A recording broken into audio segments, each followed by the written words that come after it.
Welcome back to A Bard in Skyrim. My name is Ricky, and this is Daniel. Last week, we headed over to Skyhaven Temple, and I discussed some dragon issues I had. This week, we are back in Whiterun because Daniel's head really needs some sort of crown. Just FYI, because I feel like full disclosure, I did go back to Rorikstead. I did take out that dragon, although that dragon didn't cause me any problems at all.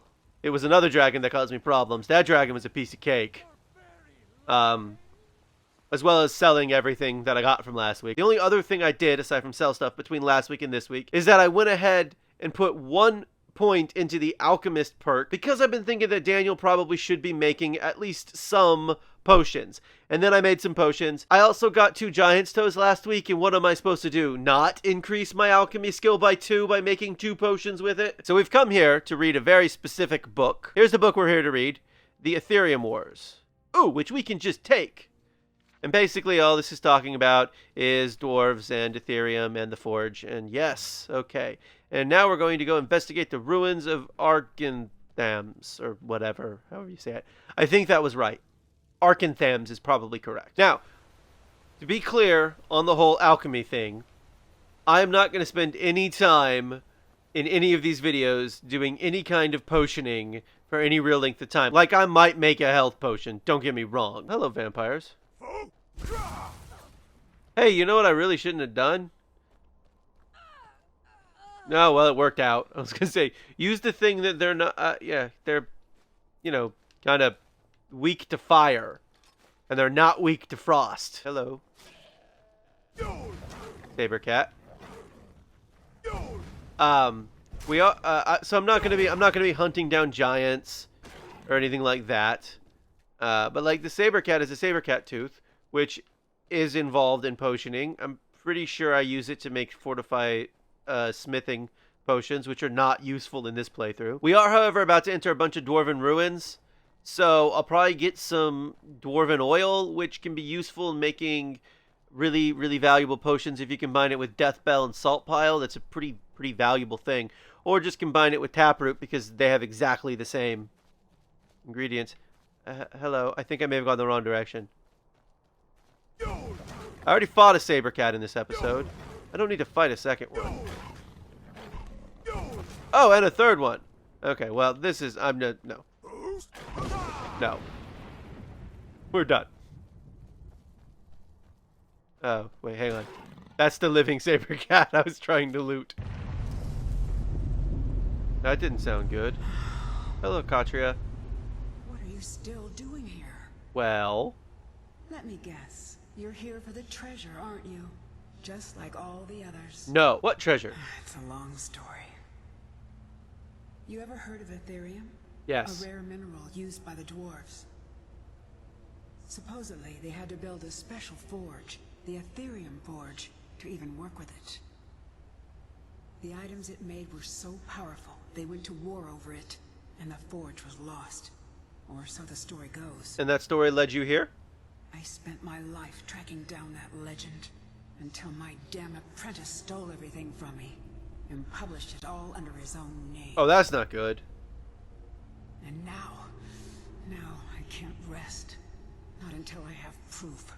Something to show the world what I discovered, what I did. That my life mattered. But it's hopeless. I died here, just like all the others. Turn back. Turn back before you become the next victim. No, this sounds fun. Let's do it. I can handle myself. Maybe so. Then again, I thought I could too. And I'm going to take everything she has on her, including a second copy of the Aetherium Wars.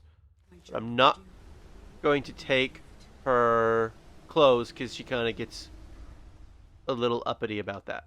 Watch yourself. Since the quake, this place has been pretty Okay. You gonna fight them? No? No, you're just gonna...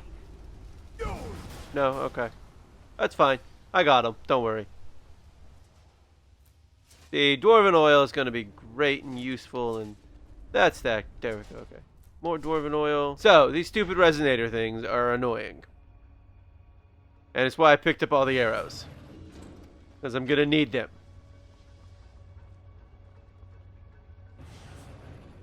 See that thing? Uh-huh. Dwarves call them kinetic resonators.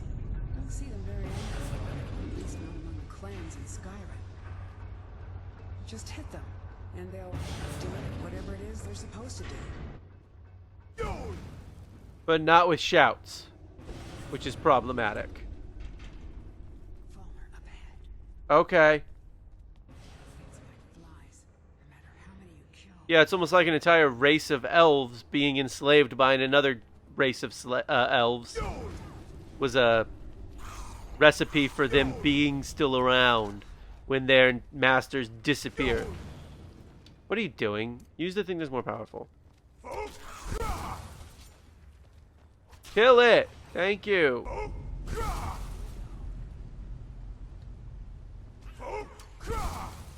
Get that stacking up there. I guess it didn't really matter that I let it stack up there, because... okay, I'm going to take the Falmer bow, even though I don't need the Falmer bow. Because we'll get Zephyr, potentially, if I don't miss it. I don't know why I'd miss it, but... Now I have to fight a dwarven sphere by myself. Or not. Maybe it'll just glitch out if I stand far enough away. I'm just going to mash the RB button until it dies. There we go. Build Lesser Soul Gem. Use that for enchanting to make more money. Search the chest. Okay, Elven Armor of Major Illusion might be worth it. I mean, not as armor. I mean, it would be if I was using Illusion and wanted Elven Armor, or Light Armor. Let's try to not fall off this thing.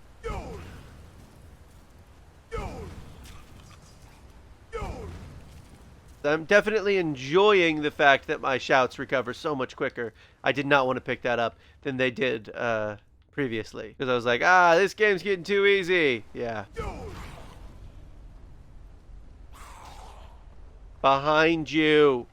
Thank you. I'm weakening them up so that way you can shoot them. Hello. Palmer, there we go. Ow. Sorry, Katria. The nice thing is she's a ghost, so... You know, it makes sense that she's... essential. Hey, there's my bow. There. Well, you shouldn't have run into me, and then you would have been able to finish saying, go get my bow.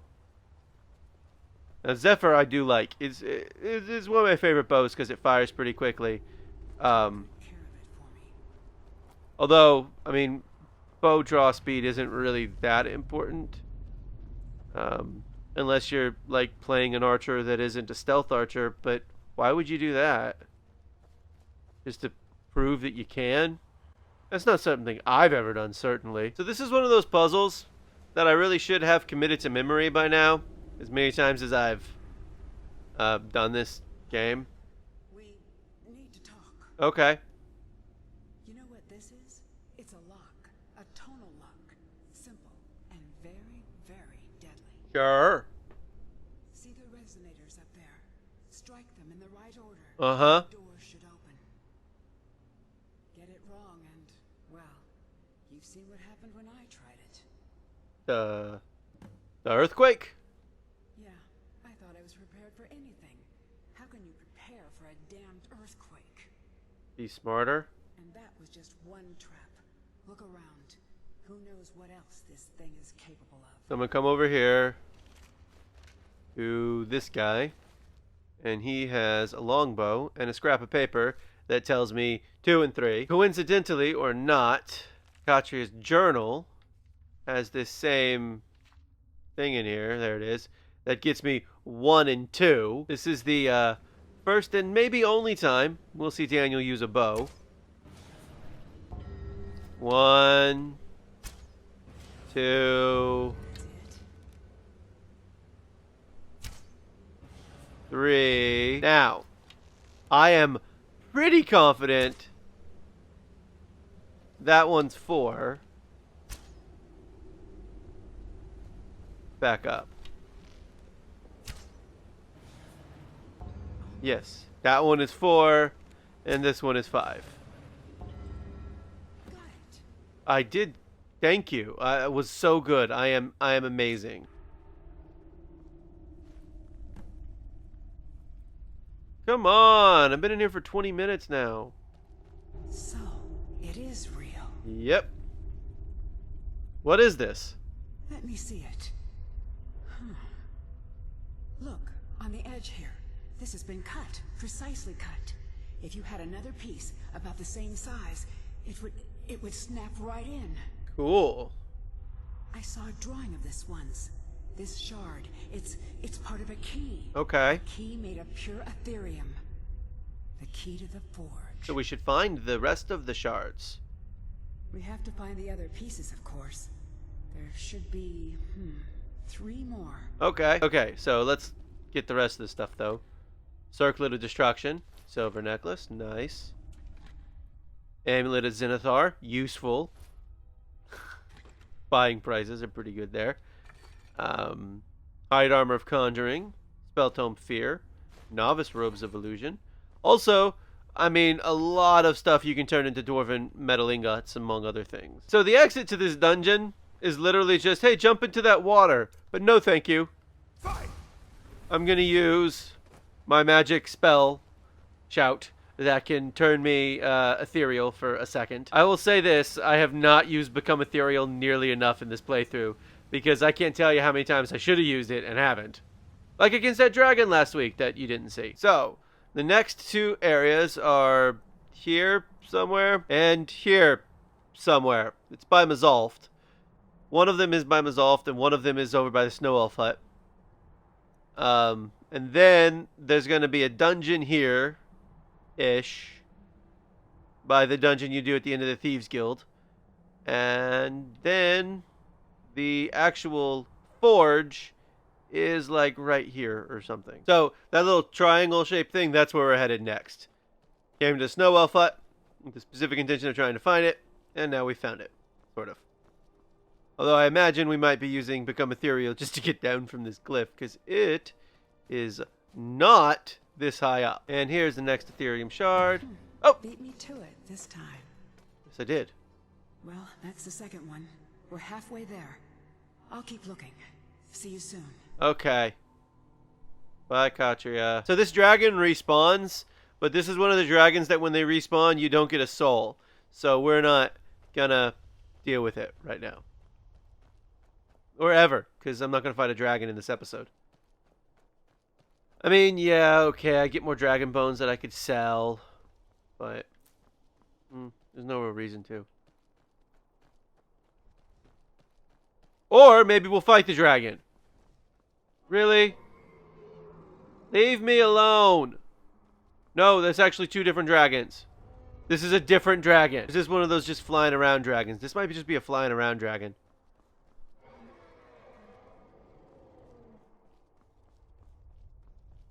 I mean, I don't appear to be in danger. Bye, dragon.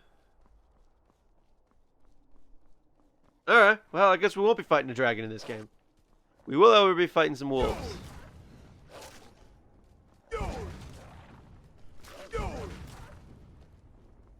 I'm so sick of wolves. This playthrough has been nothing but wolves. So this is Mazolft. We're not going into Mazolft. We may never go into Mazolft. It's part of the College of Winterhold questline that we will probably not do. Although, it is quite fun to do when you don't actually do any magic. Not easy, but, you know. Actually, it's incredibly easy. I take that back. It's incredibly easy to do it without magic because the game sort of thinks you're going to. Yeah, right. I'm not picking an expert lock. Pick 2 apprentice locks first, since I'm already at level 25 anyway. Or 24, rather. It would take me a lot less time. There we go.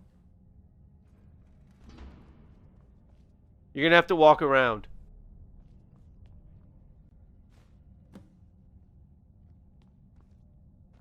Or we'll talk through the gate, that's fine. That's what, your third? Alright, only 1 left to go. I'll meet you there. Okay, so that was the first part of Lost to the Ages. Next week we will get the final shard, which is in a dungeon. And then we will head to the Forge, which is not a fight I am looking forward to at all. This has been A Bard in Skyrim. Thank you for watching and come back soon for more Skyrim.